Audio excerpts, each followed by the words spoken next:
Okay, so yes, very good evening, everyone. Let's just start with the class. It is going to be our fifth session on the same chapter, that is this haloalkane and halurene. So we already covered the physical property like boiling point, melting point, and every point. In today's class, what is the topic of discussion right now? That is a haloalkane and halurene physical and chemical property, right? It means like nucleophilic reactions or that electrophilic reactions. So these kind of reaction basically we are going to follow.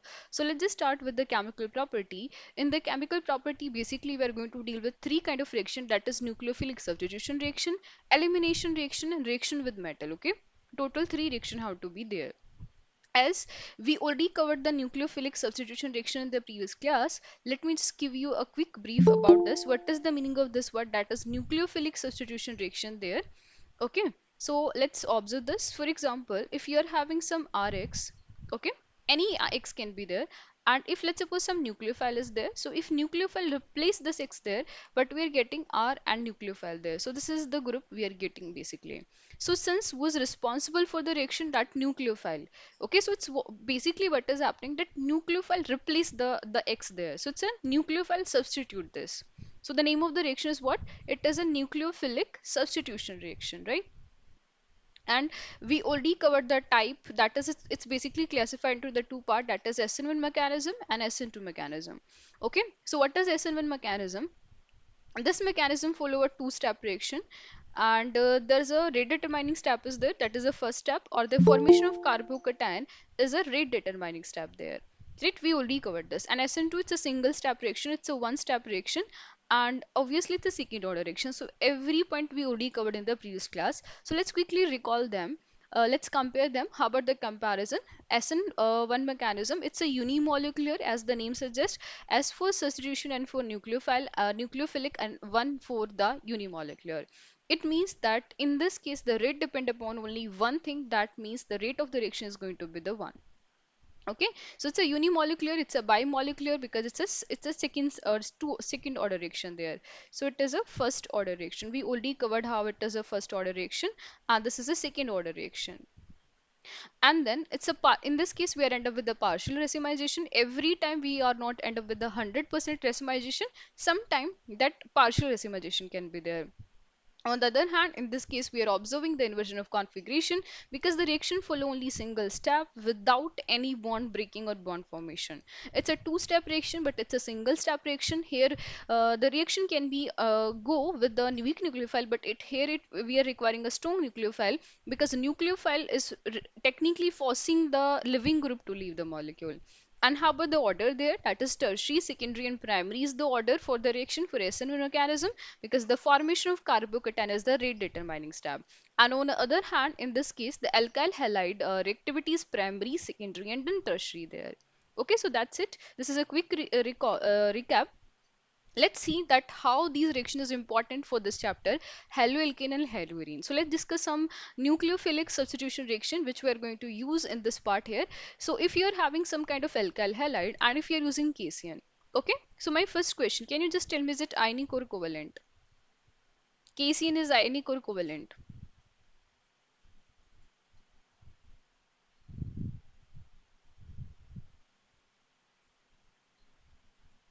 Ionic, okay, so it is ionic compound, right? Now what do you think about this last one, AgNO3 one?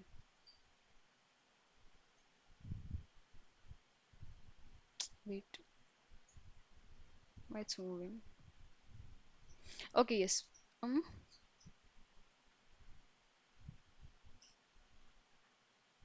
It's working.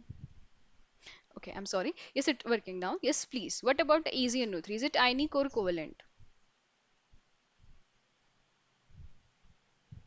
Okay, yes, Neharika, you're right. Okay, so it's a covalent there. Okay, so be noted here we can use covalent as well and ionic as well. And with the covalent and ionic compound, yes, we are end up with a different type of product. Different type of product how?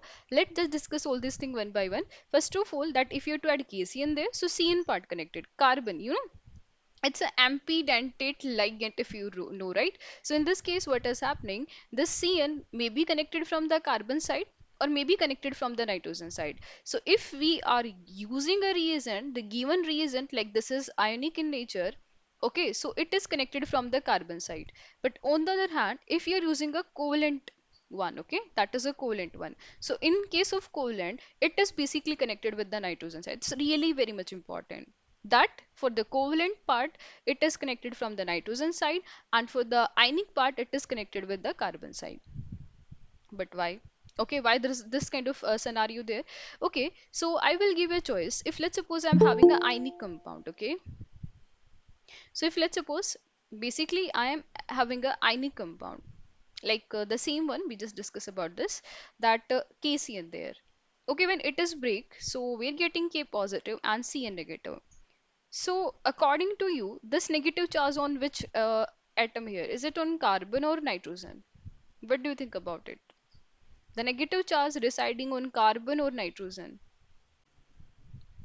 Okay, so what we're discussing right now, let's just continue. So if you're having a KCN and it is breaking like K positive and Cn negative, so in this case that yes, everyone is right. The negative charge is on the nitrogen only, okay?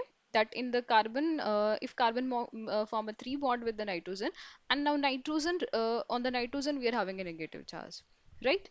So now my question to you, in this case, that there's a no restriction for the carbon and nitrogen because the negative charge is basically present on the complete CN molecule, okay? So let me just write be like that this is a kind of bracket and okay, negative charge here. Okay, this is the simple meaning here. Now my question to you that I will give a choice. I'm having some R. So better to form a like R or carbon bond or better to form a R or nitrogen bond. What is this R? R is nothing. Let's just take this is some CH3 group there. So which one is better? Option number A or option number B? Think about it. Which one you have to prioritize and why?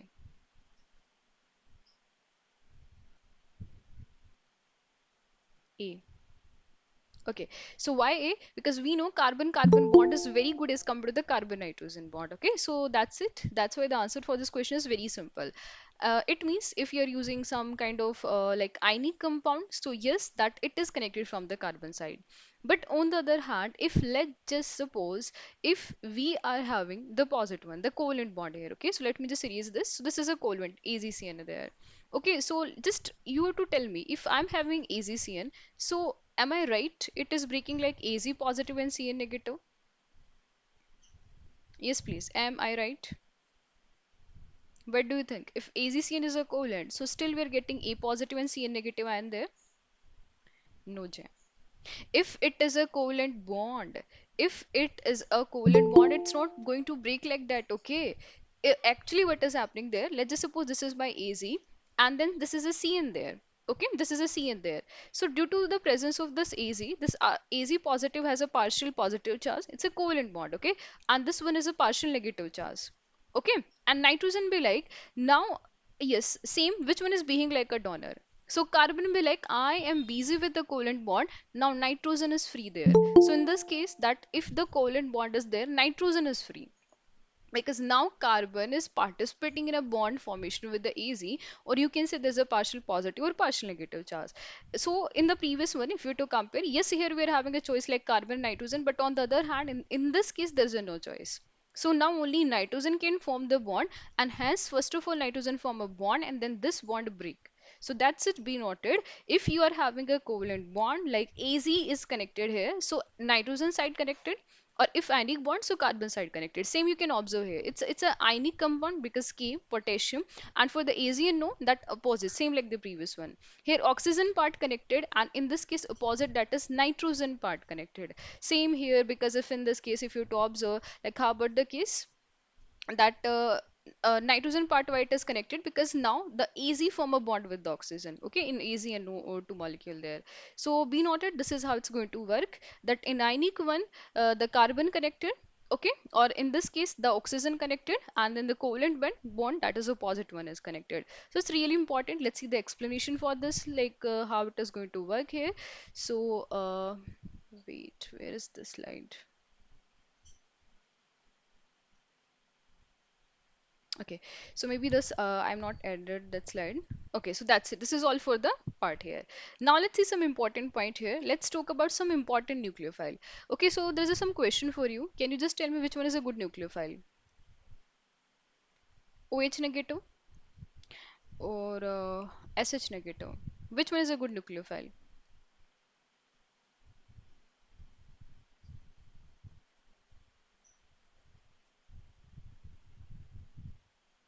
Yes, I'm not audible. Please let me know.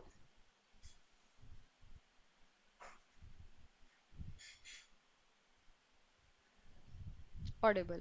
Okay, so just please refresh once that was asking. Please refresh.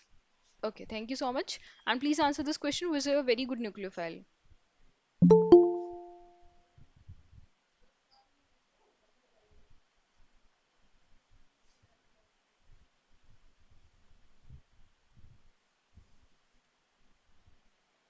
Ma'am, we are doing QH one.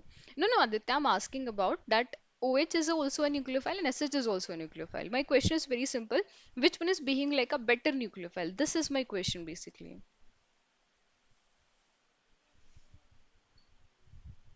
Okay, because the problem with the student, they don't know the difference between the nucleophile and base there. Okay, so okay, OH negative. Okay, so listen my point first of all. It's a really very much important point for you. Okay, listen that if we are to go with the base, right? That let's just suppose we are talking about the base. You know what is base? Base means donor, something which is having a negative charge or a like lone pairs there behaving like a donor. Okay, you can say base, it means donor. Okay, and if let's suppose we are discussing about nucleophile, so still what is nucleophile? Nucleophile is also a donor. So both are donor and donor. So my question first of all, do you know this question is very much important. My first question that what is the basic strength here?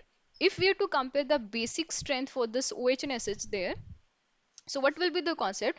Basic strength wise, OH is a good base over the SH. Okay, so what is the reason?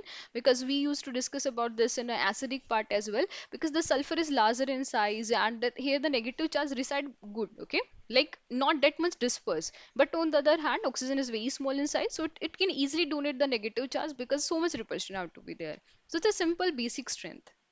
But if we are talking about a nucleophile, so do you know this one is a very good nucleophile? This one is a very good nucleophile. Now, question by like, what is the reason, ma'am? So be noted that it's really much important how to differentiate between a base and a nucleophile. So listen, it's really important that base strength, or you can say basic strength, is directly inversely proportional to the size. So you can say smaller is the size, good is the base. But on the other hand, if let's suppose we are talking about a nucleophile, so nucleophile is directly proportional to the size. Larger is the size, good will be the nucleophile. Okay, be noted. It's really much important here that base wise, OH is a good base, but like size wise or the nucleophile wise, the SH is also is a very good nucleophile. Okay, so this is how you can define this. One more question, just to answer this question,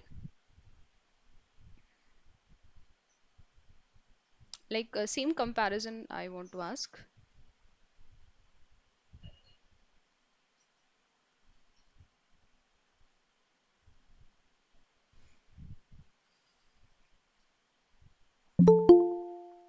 A and B, which one is a very good nucleophile? Same question. B,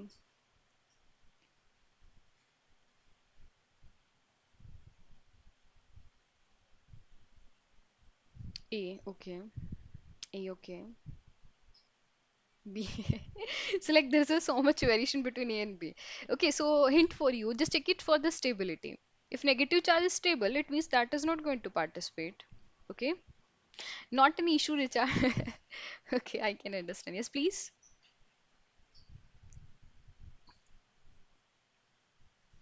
Okay, so observe this. In this case, do you know the answer for this question is what? That is this. Option number B is the correct answer here, okay?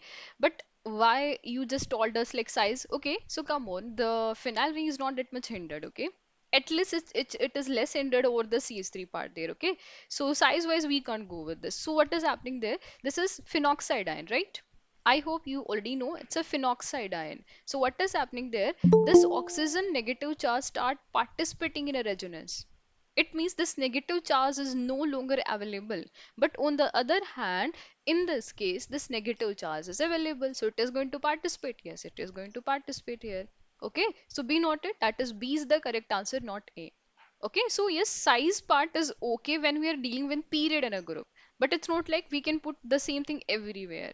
Okay, yes, we are having some rule, but every time rule has some limitation where we are to apply, where we are not going to apply. Okay, so I hope now this concept is clear for everyone. So let's just back here. Let's see some more type of nucleophile. It's one of the famous type, empedantic nucleophile. Okay, so my first question to you, my question to you, that okay, flexidentate as well as ampedantate. Ampident nucleophile. Flexident, you can say it's not dentate. Nucleophile. Okay, this is the question. Question is what? You have to identify which one have the both kind of tendency, flexidentate as well as ampedantate ligand. Okay, so there's an option for you. That option number one, this NO2 negative. Option number B, is it SNCN negative? Okay, option number C, it is CN negative. And option number D, none of these. Just wait. I'm changing my video position. Just wait. I know it's blocking. Yes. Question: which one behaving like both flexidentate, flexident and that empedantate nucleophile? Okay, it's a part of the 11th class.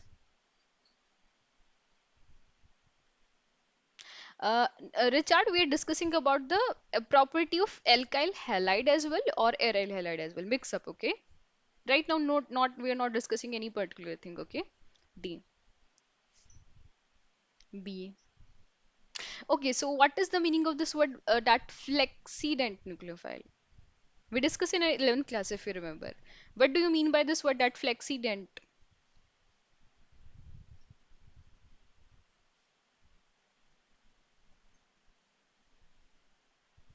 It can be mono, di, and tri. Okay.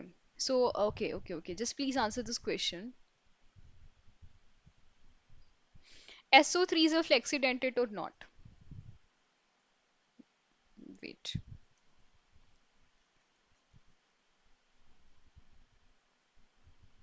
SO3 is flexidentate or not?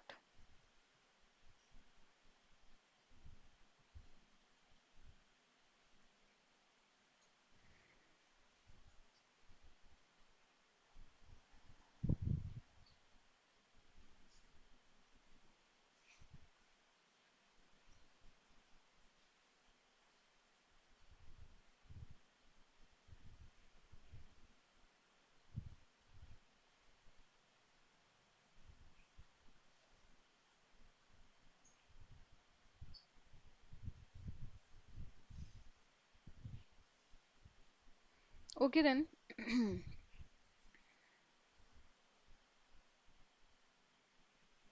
What do you mean by this word flexident? Right. So yes, the same thing I want to explain to you. So yes, let me just check. Okay, most of you are right. Yes, have to be the correct answer. So let's discuss about real meaning of flexidentate ligand there. Okay, so see in this case, this is a sulfur. You know the structure of the SO3, it is behaving like this. Okay. So in this case, first of all, that the first question, is it behaving like a ampidentate ligand? Okay, we just discuss. So what is the real meaning of ampidentate ligand? You can say that in this case maybe the sulfur part connected or maybe the oxygen part connected. So now let us, we be like sulfur, you are having a lone pair, sulfur will be like no, because already there is a 6 bond formed by the sulfur and the maximum limit of the sulfur is only the 6 electron. So it means all 6 electron is participating, it means sulfur is not available for the bonding. Right then. So it means oxygen is available. Obviously, observe this. Oxygen has a lone pair, you know, the Lewis-Dot structure for this, right? So yes, although it's not participating, but maybe this oxygen participate, or this oxygen can be participate. So yes, it can be vary from 1 to 2 to 3 there. So maximum denticity, even you can apply the coordination chemistry point here, that maximum denticity for this one can be 3 there. Okay then. Now, second of one, that cyanide, like CN is there, CN negative. So we just discuss, in this case, we are having two choice, maybe the nitrogen side or maybe the carbon side. Yes, what is the very much important point for this flexi word? Okay, flexi word, that all donor have to be same. Okay, see in this case, oxygen is same, yes, oxygen is same, yes, oxygen is same, yes. At any point I mentioned to you sulfur, no. So what is the meaning of this word flexidentate? That when only one donor have to be there, not more than one donor. Okay, so same question for you. Just try to identify the answer for this NO3 negative. Same question, is this flexidentate or not?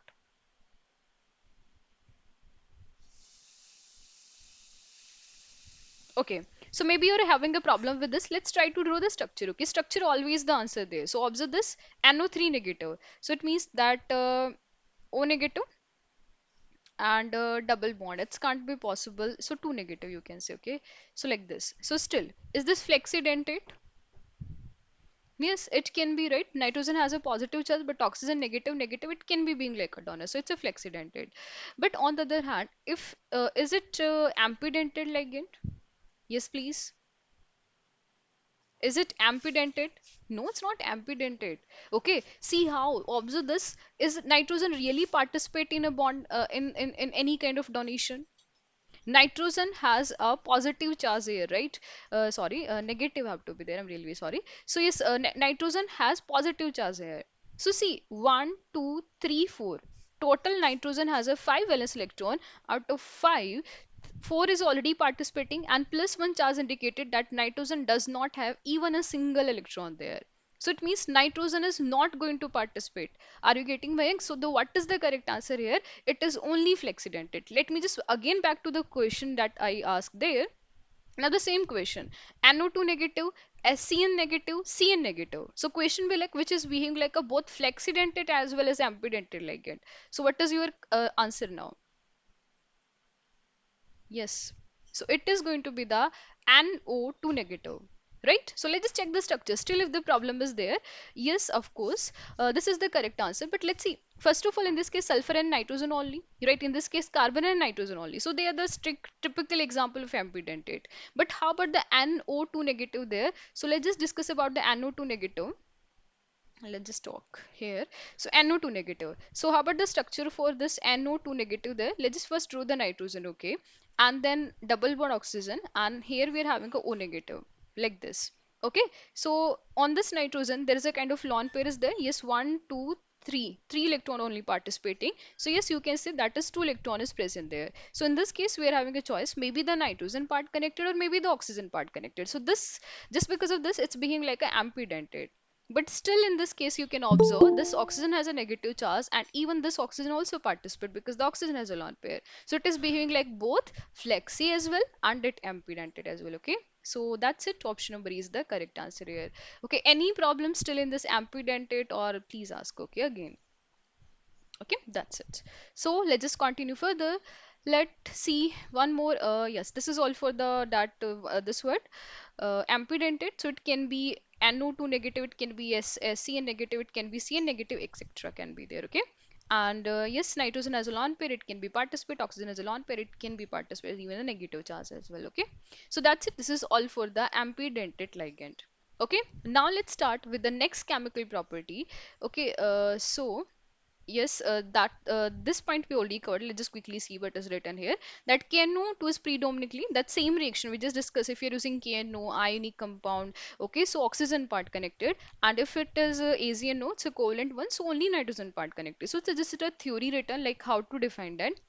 So KNO2 is predominantly ionic and NO2 negative as a free ion. Hence, O site is more nucleophile. Okay, if you have to compare between the nitrogen and oxygen, so that's why in this case oxygen is a very good nucleophile over the N is there, but and available for the bonding. But in this case, on the other hand, that nitrogen site is more nucleophile as it is available for the same reason because oxygen is participate in a partial negative and AZ positive charge. So that's why the nitrogen is more free here. Nitrogen is going to participate. Okay, so we just discussed. So this is written in a form of statement only. Okay, then this is all for the chemical property that nucleophilic substitution reaction. Okay, nucleophilic substitution reaction we already covered in very much detail in the SN1 and SN2 mechanism already. Okay, so now let's start with the next chemical property. The second chemical property is going to be the elimination reaction. So now for this class and the next class, we're going to start with only the elimination reaction. Okay, only the elimination reaction is the topic of discussion right now. Okay, so let's start with the very much important topic of the today's class. It's going to be the elimination reaction. Okay, it's a elimination reaction. So do you know elimination reaction can be classified further into the two part. That is the part number one, that alpha elimination. I will tell you how about the case that alpha elimination. So it's a alpha elimination, and one everyone maybe you already know, that is alpha beta elimination. Okay, so it's basically classified into the two part, that is alpha elimination, or instead of using alpha beta we can use this as a beta as well. Okay, both are okay. You can use beta elimination or you can use alpha beta, both are the same thing here. Okay, so first of all, before starting with this alpha and beta, our important point, what is the real meaning of alpha or what is the real meaning of beta? Okay, so let me just give you some example. Example number one.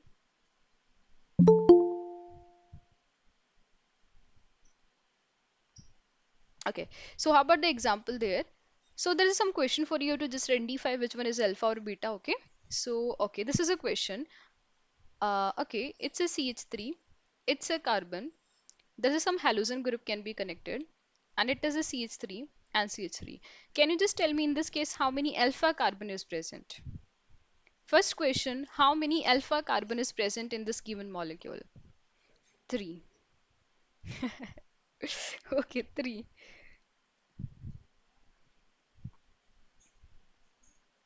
Nine.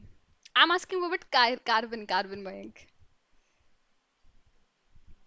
Carbon, sorry, that Mayank, what is the problem? Always in a hurry, right? And then you have to change your answer every time. But still, there is a problem. Very good, Abhiyan. Okay, it is going to be the one. You know what is the alpha? What is alpha? Okay, it's 11th class topic. If you don't know, let's just quickly recall. If let's suppose I'm having some carbon and it is connected with some functional group. So what is the functional group, or you can say what is this X? X is this. So it is going to be the alpha carbon. So observe this. This is my alpha carbon. And if we are talking about the beta, so yes, beta can be different. So observe this, this is beta, and this is beta. Okay, make sure. If let's suppose you are having a problem with alpha or beta, just try to give the number. It's a 1 and it's a 2 there. So if first carbon, it is alpha. If it is the second carbon, it's a beta. Yeah, it's up to so on gamma, delta, but no, it's not a topic of discussion right now. Only alpha and beta. Okay, so means what is the difference between this alpha and beta elimination there? So let's simply discuss about the relation between them. So if we are talking about alpha elimination, in this case, if we are talking about alpha elimination, it means this X is going to remove and something connected here. It means for the alpha elimination, if we are talking about this here, so you can say in this case, what we are observing, the same carbon, okay, remove the halogen. Okay, so some, let's say some X can be connected here. So it is going to be the CH3, CH3 and CH3. So this group basically remove. Okay, this group basically remove. And let's see, there is any kind of group is going to connect here. So yes, if it is removing from there, let me just explain, wait. Okay, so let me just first explain the alpha elimination, and it is really important. Alpha elimination. Maybe you're not familiar with this word, but wait, alpha elimination. So what is the alpha elimination? Let's see a general reaction first of all.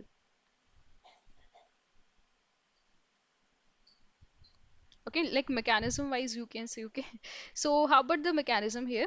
In this case, you are having some H, and this is my carbon. Let's say it is connected with some chlorine, chlorine, and chlorine. Okay. So since what we are observing, in this case, there is a no beta carbon. Right? I guess everyone is observing. In this case, there is a no beta carbon. Why? Because only this is chlorine, this is chlorine, and this is chlorine without any beta carbon. Right, so it means that only the important point here, that is only this alpha one is there. Okay, so our focus is only this hydrogen there. So first of all, what is happening, some group came to the picture. Let's see some OH group, like who's going to come. It's a base. Okay, don't say ma'am it's a nucleophile, because if nucleophile your word you are using, so it's become nucleophilic reaction.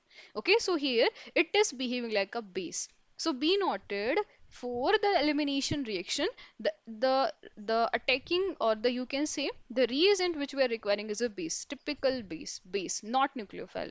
That's why it is very important to understand the difference between a base and a nucleophile. Okay, so you know it's a base, and what is the favorite thing about the base? Like acid. So it's a acid there. Okay, now same question, ma'am, how to identify which proton have to be extracted? Okay, so answer is very simple, apply the GOC point. Okay, so first, let's just understand this. So it's take this air and there is a formation of water take place. You can say water. Okay, so just because of this, just assume how it is going to happen, that hydrogen, this is O negative, this is partially positive, this is a partially negative, right? This is how the bond break. It means this carbon has a negative charge here, and like Cl, Cl, and Cl, negative charge, right? So in this case, what is happening, this negative charge, okay, this negative charge is there, and this kicked out, okay, like this. And what is happening, this chlorine leave, and you can say on this carbon we are having a two extra electron. Okay, listen my point. First of all, what is happening, due to the removal of this hydrogen, this carbon achieve a negative charge, a one electron sample, and one more chlorine leaves, so one more electron there. So you can say this carbon has a two electron like this, and this is chlorine and this is chlorine. So this kind of thing here we are end up. Okay, and this is known as a carbene. Okay, this is known as a carbene. There is a separate point where we discuss about the carbene word, but it's like an intermediate. Right now we are having a negative charge, it means carbocation, free radical, or carbon as an intermediate. But there is a so many intermediate like nitrene intermediate as well, carbon intermediate as well, and benzene intermediate as well. So it's a carbene simply. It is not that much important as the beta one. So important, we noted, like first of all how the reaction is going on, some base came into the picture, and the same hydrogen is removed by the hydrogen and water molecule remove, and this negative charge. So like basically you can like represent be like negative charge come here and this, but really it's not the case. The simple chlorine leave and we are end up with the two dots here. Okay, that's it. This is a carbon kind of thing there. So it's a alpha elimination reaction. Okay, now let's talk about the beta. Beta is going to be the very much important there. So beta elimination. First of all, it is really very much important point for you that for the beta elimination, there is some term and condition apply. Okay, the condition number one, that beta carbon have to be present, right? Without beta carbon we can't proceed. So beta carbon present, first condition. Condition number two, that at least. Okay, so in this case at least one beta carbon have to be there. It's really very much important. For example, there's a question for you. You have to tell me like which one go undergo beta elimination, which one not, does not. Okay, so it's a carbon connected with some halogen.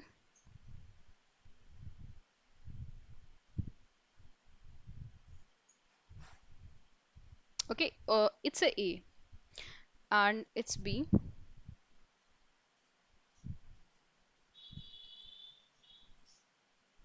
Okay, so according to which one undergo beta elimination, apply the condition and then let me know please, which one undergo beta elimination here. B, okay. Everyone, you're right. So it is going to be the B. But why it is a B there? See, in this case, if you to observe, with respect to this is alpha and this is beta. So, okay, beta carbon is present, condition 1 fulfill. But see this, in this case, there is a no beta hydrogen. In this case, if you to observe, there is a zero beta hydrogen. So, you can say 0 beta hydrogen. So, hence it's not going to react. But in this case, if you to observe alpha and beta, yes, there is a beta hydrogen present. So yes, it is going to participate. So make sure this is a very much important point. So now we have to classify this beta elimination further into the four part. Okay. So like the previous cases, it is further classified into the type of beta elimination. Okay, I will tell you beta elimination in a while. Just wait. That is type of beta elimination. It is further classified into the four part is there. So what is the meaning of this word beta elimination? Like the SN1, it is E1, like the SN2 it is E2, like the SNI there is a EI as well, and one more famous one, that is even CB mechanism. Okay, what is the name, like how to define them, don't worry about this. Same like the SN1 and SN2, we are going to discuss everything in a very much detail. But before starting with this, let's just quickly discuss a general example of a alpha beta elimination. Okay, so let's discuss about that is the dehydration of alcohol. Okay, that is dehydration of alcohol.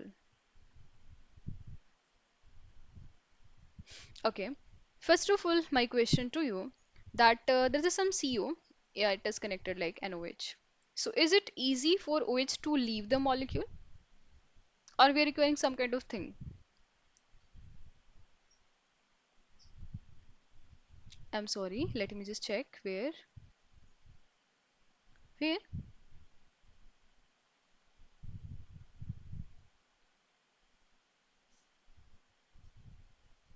Anyway, if you are able to understand, in the fourth part, you are saying, Mike. Anyway, you are able to understand, right? I'm sorry for the second point. Second point. So let me just check. Oh, I'm sorry. Yes, please correct this. It is going to be the hydrogen. Thank you so much, Mayank. So yes, it is going to be the hydrogen. Okay, I'm sorry. Hydrogen.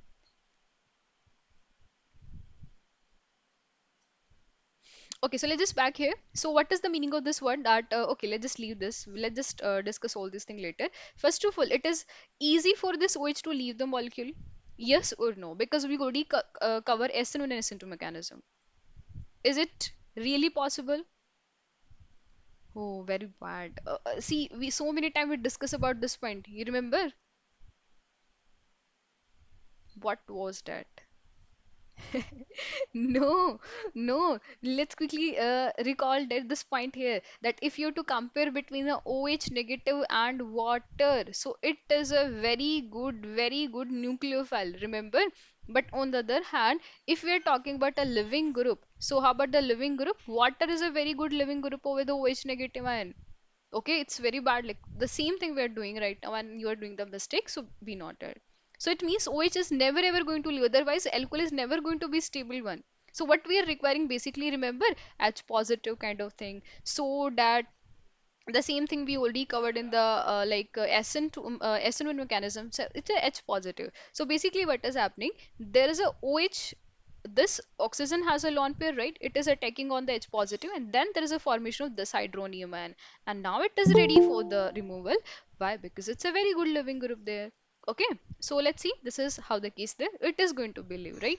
So it means in this case, basically what we are getting, this carbon is positively charged.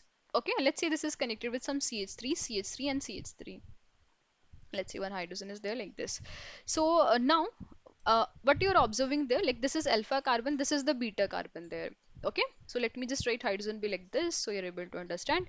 There's a 2H and one hydrogen be like this. So how about the mechanism, like how the thing is going to happen? There is some base came into the picture, and be noted in this reaction the base is the key point. Base come, take the hydrogen, and this is how it's removed, and we are getting carbon double bond and a CH2 there. So this is a very basic point of the elimination reaction.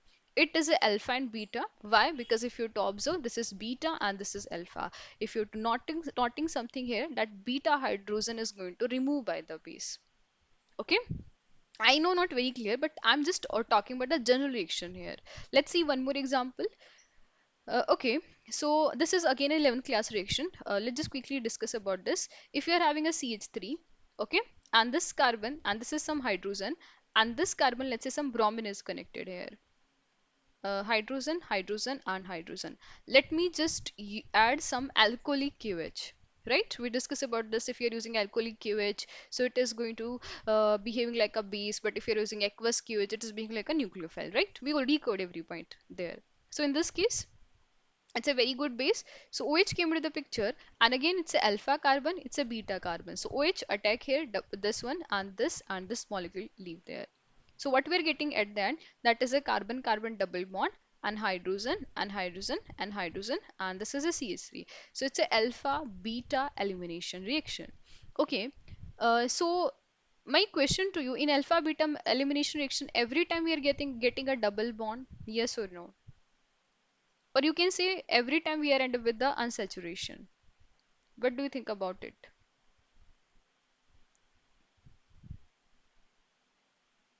H positive. Wait. Yes, basically you're right. Okay. So in this case, see this. This is a hydrogen. Okay, this is hydrogen. This is OH. So OH take this hydrogen. Okay. So there is a formation of like water take place, like water molecule remove, and this hydrogen move here, and this, like, it's this hydrogen breaking the bond. You can simply consider like how the really the scenario is going on. This is how the bond break, and this carbon got a negative charge and it's a positive charge, right? On the other hand, here we are having a bromine. You know, bromine is negatively charged species, so this is getting the negative charge and this is getting the positive charge, positive negative combine. This is actually how the process work.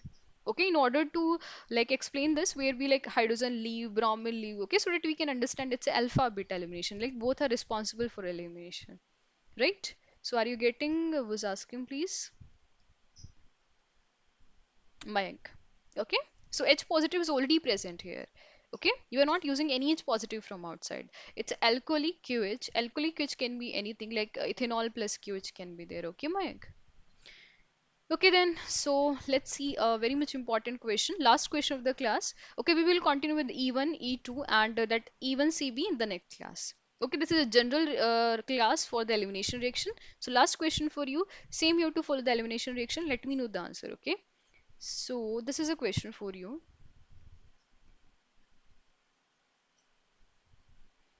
If I'm using H positive, so what is the product we are getting, okay? So option number one,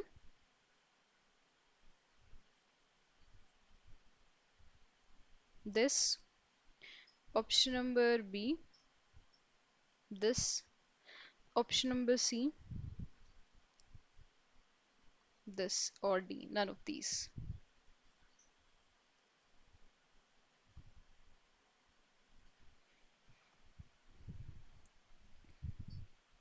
Yes, everyone, try to participate here. What will be the correct answer here? Don't say, ma'am, we just discussed about the elimination and you're asking about a question. No, it's a basic question. It's a really very basic question. If you're having a very good knowledge of the GOC, you're able to solve this question properly. And one more thing, major product you have to identify, okay? So let me just correct major product you have to identify.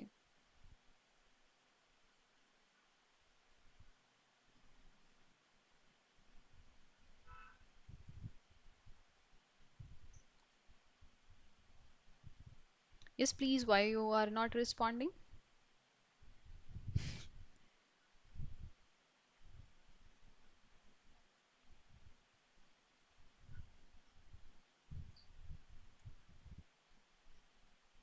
Yes, anyone? What is the correct answer?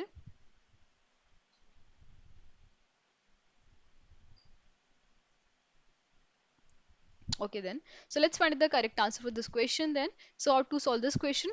In this case, first of all, you will be having this five-member ring and this is a OH negative. OH be like this and H positive. So oxygen has a lone pair, oxygen attack here, and then there is a formation of water. So it's a five-member ring, and then this is how the water form. And oh, I'm sorry, one more like this. I'm really very sorry for this. OH have to be there, right? So it's attack here, and then this is connected basically like this, and water formation, it's a positively charged, it's leave, right? So it means here we are getting a positive charge. Okay, so if this is a alpha carbon, so this is going to be the beta. Okay, beta. So what is the first possibility in this case? You can say this hydrogen participate. Okay, so what we are getting it's a five member ring and with a double charge here, okay, like double bond here.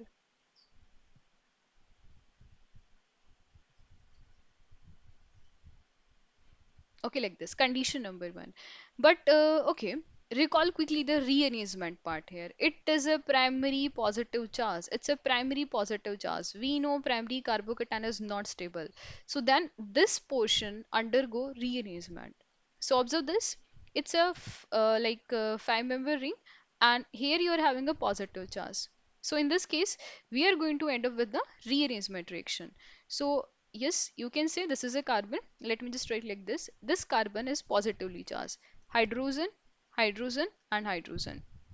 One more hydrogen is also present there. So let's see that in this case how the thing is going to happen. So this is my first carbon or it is a second carbon. So in this case what we are end up that is 1,2 hydride shift. In this case hydride shift. Now second question, when why not methyl? Because we know if hydrogen is present we have to follow the rule, that is HPR, HEPR, right?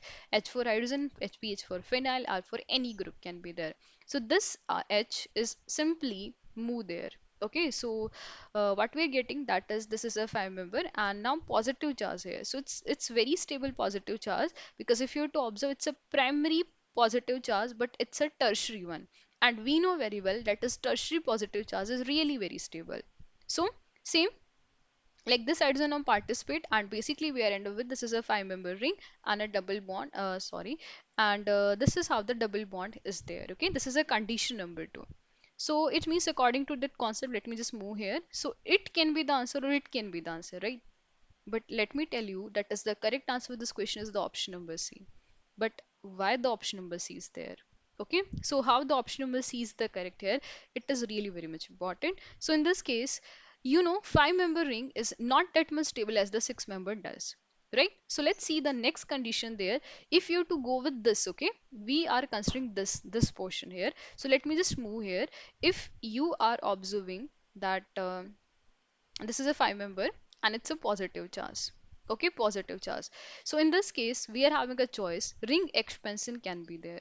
Okay, I'm sorry, yes, positive charge here. So ring expansion can be possible. So how about the ring expansion? So in this case let's follow the ring expansion. Ring expansion. So in this case, if you have to observe that how the ring expansion there, whatever the positive charge, okay. So with respect to this, count one and two and connect the two with the positive charge. So this is how the ring expansion take place. Let me just write the step that how to follow this. That connect positive charge and the position number two with respect to this u to be like this. Okay, and the second step, break the bond between one and two. Okay, so step number two, that is break bond between one and two. So bond between 1 and 2 you have to break there. So let me just raise be like this, that this bond is now break. Okay, wait, I will change this. So yes, this bond is break now. So this is how the five member ring generated, and this positive charge moving from there to there, that is a position number 2. So how about the case it is converted in the six member ring? If let's suppose you are having a problem, ma'am, how it is going to work, let's write some number. Okay, number starting from this like 1 2, wait, okay, leave this 1 and 2. Okay, we are using some new number there. That let's started from this 1 2 3 4 5 and 6, total six member ring. So let me just draw the six member ring like this, and now positive charge here, same, the last step is same, that hydrogen move here, and basically we are end up with the six member ring, and this is the correct answer. Okay, so sometime when you're solving the question, you even can mark the option number C is the correct here, because this is the only option where we are end up with a six member ring. Okay, so this is how this is the C option is the correct. Question ask of the major one, so that's why we have to go with the C option. And how it is possible? Yeah, that this is the product number one, double bond. This is a product number two, and this is a product number three. This is all for the elimination question. In the next class, again, we are going to start with the E1, E2, and E1 CB mechanism. That's it. This is all for the class. Any problem at your end now? Please ask. With the theory part. Yes, please.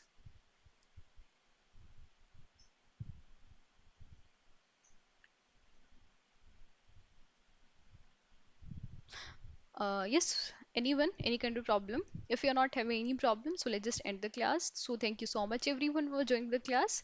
Have a nice day, everyone. Thank you Ma'am, so much. I had a Yes. problem. Yes, Could you please. explain the ring expansion again?